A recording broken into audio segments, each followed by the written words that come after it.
Jeg vil bevise diskriminantformlen, som vi bruger til at løse andengradsligninger og finde rødder i andengradspolynomier med. Normalt, da jeg laver sådan et bevis, så vil jeg skrive formlen, jeg beviser op først. Den er ret omstændig, og det viser sig, at mine udregninger leder direkte til den, så det gør jeg ikke i det her tilfælde. Jeg vil dog gøre opmærksom på, at det er det her udtryk, ax i anden plus bx plus c er lig med 0, hvor jeg ønsker en metode til at finde x. Her, når a, b og c, det er reelle tal, som man kender til. Beviset bygger på 3 gode idéer, som nogle matematikere har været langt om at finde ud af. Det behøver vi ikke, vi kan bare arve deres arbejde.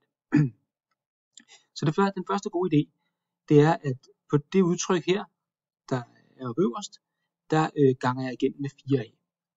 Så der kommer til at stå 4a gange det første led, plus 4a gange det næste led, plus 4a gange det tredje led, og det hele er altså lige med 4a gange med 0. Det kan reduceres en smule, så vi får sådan en dobbelt andetgradsled her, 2 andre led her, og der står bare 0 herover til højre, fordi hvad som helst gange 0, det giver 0. Nu får vi allerede den næste gode idé, og det er at lægge den her størrelse til på begge sider, b i anden minus 4ac. Den kan I muligvis genkende som diskriminanten, og det udnytter vi lige om lidt. Indtil videre lægger vi den bare til, så jeg skriver her den samme klamamse, jeg lige har haft, 4a i anden x i anden, plus 4a bx plus 4ac, og så skriver jeg bare plus b i anden minus 4ac bagefter. Fordi det er en ligning, så skriver jeg det samme over på den anden side her. Jeg skal lægge til på begge sider, ellers går verden i stykker. Og det går ikke. I næste led, der reducerer vi en smule, og så udnytter vi, at det jeg har lagt til, det kender jeg også som diskriminanten. Det er en lille smule bagvendt i forhold til, hvordan diskriminanten bliver til, men nu ved vi, at den hedder det, så det vedtager vi, den gør. Så på venstre siden, der kan jeg se, at der stod plus 4ac minus 4ac, så de spiser hinanden. Så står der sådan et udtryk her tilbage med 3 led. På højre siden, der forsvinder 0 jo, fordi 0 plus b i anden minus 4ac, det er bare b i anden minus 4ac, men jeg skal ikke arbejde mere med det udtryk herovre på højre siden, så nu kalder jeg det bare d, for nemheds skyld. D for diskriminanten, den kender vi jo. Den tredje gode idé, det er, at jeg får øje på, at det her udtryk, der står til venstre, de 3 led, det har formen som kvadratet på en toledet størrelse. Altså hvis jeg nu kaldte et eller andet led for a og et eller andet led for b, så vil det her være det, man fik, hvis man tager a plus b i anden. Og det kan faktisk ses, at hvis man faktoriserer det her, så kan vi få, at det bliver det samme som 2ax plus b, det hele i anden. Det kan jeg pakke det her sammen til. Det ser lidt pænere ud, og så i anden, og det er stadigvæk lige med vores diskriminant. Hvis man ikke er sikker på, at det passer, så kan man prøve at gange den her parentes ud. Så skulle man gerne lande præcis i det udtryk, vi har heroppe. Det var de 3 gode idéer. Nu kan vi så lige, inden vi fortsætter, konstatere, at vores diskriminant må altid være positiv. Hvorfor det?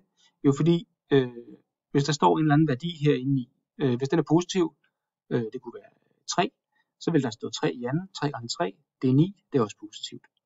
Hvis der var en negativ værdi her, minus 3, så vil der stå minus 3 i anden, altså minus 3 gange minus 3, og 3 gange 3 det er 9, og minus gange minus det giver plus, så det vil også være 9, det vil også give positivt. Hvis det hverken er positivt eller negativt, hvis det er 0, så vil der stå 0 i anden, det er bare 0.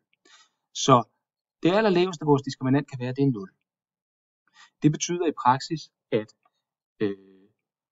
hvis jeg får en diskriminant, der er negativ, altså det vil sige, hvis jeg bruger det udtryk, som jeg vil lægge til heroppe, det her b i anden minus 4ac, hvis det bliver til et negativt udtryk, så findes der ikke noget x, der løser min ligning. Og det er det, vi også ved fra vores diskriminantformel, når vi har anvendt den, at sådan hænger det sammen. Men det er bare for at sige, at det d, jeg regner videre med herfra, det er altså et positivt d. Når jeg har gjort det, jamen så kan jeg regne videre. Jeg er stadigvæk ude på at isolere x. Det var det, jeg satte ud for at gøre. Så jeg har mit udtryk reduceret her. Jeg tager kvadratroden på begge sider, så forsvinder parentesen i anden over på venstre side.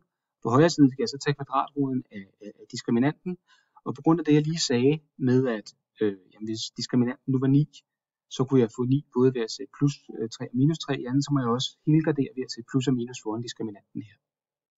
Det er det første jeg gør, det er på kvadratroden. Så trækker jeg b fra på begge sider. Den forsvinder på venstre siden, den dukker op på højre siden med et minus foran. Og til sidst dividerer jeg med x's quotient, altså det der står foran x her. Der står 2a, så jeg dividerer med 2a på begge sider, så står der x tilbage på venstre side, så mission accomplished. Og på højre side har jeg det her lidt komplicerede udtryk, men jeg er glad, fordi jeg kan se, at det her udtryk, det ligner jo faktisk præcis det udtryk, som jeg gik og ledte efter, altså vores formel til at regne det her. Måske skulle jeg lige tilføje for en god ordens skyld, at diskriminanten er lige med b i anden minus 4ac. Sådan der. Og så er jeg færdig. Q era demonstrantum, hvilket skulle vises.